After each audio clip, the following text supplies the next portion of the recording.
Runway really set a precedent for taking reality competition in a really great direction. It was integral. It won a Peabody Award. It was the first ever cable competitive reality show ever nominated for a Primetime Emmy Award. The record was only broken by Top Chef, which was not only nominated and every year since then, but won against, the vaunted network Amazing Race show once, but it won. And I think between the two, they each did the same thing. They took something that was under the radar, under the surface, but affected you every single day of your life, wearing clothes and eating food, and brought it to a level that was both aspirational, but something you could really relate to, and satisfied this judging need, which was either, wow, I could never do that, similar to a game show.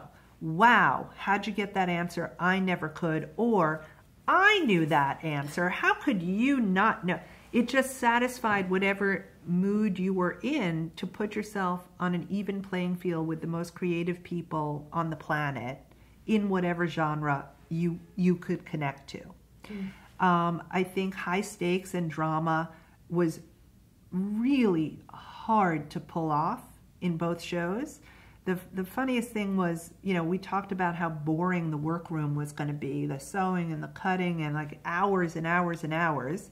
But we also talked about with Chef, this thing that hadn't really been brought up since the overhead camera cooking shows of the Julia Child Galloping Gourmet era, all the way up to the first iteration of the Food Network, which was the literal overhead cameras, the stand-and stirs, as they were called. And the biggest bash against the development of Top Chef was the dozens and dozens of people who said, but you can't taste the food. How will people know? How will people believe one dish is better than another? And we said, well, people think that they can see the garments in Project Runway, but just because they like something better because it's prettier, it's not necessarily what fashion is going to say deserves to win.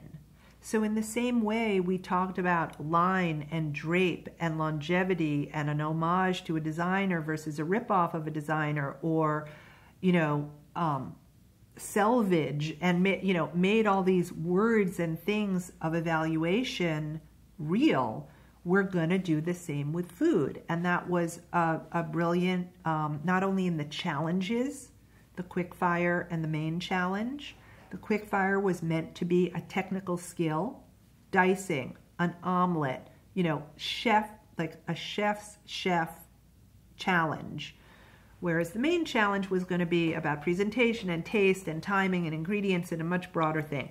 So we really thought about it, and we really engaged the talent of the show to help us break down what it is you have to talk about. And again, Jane and Dan really are extraordinary producers who could get at the essence of it in the storytelling and the grit and grist of the physical production of it.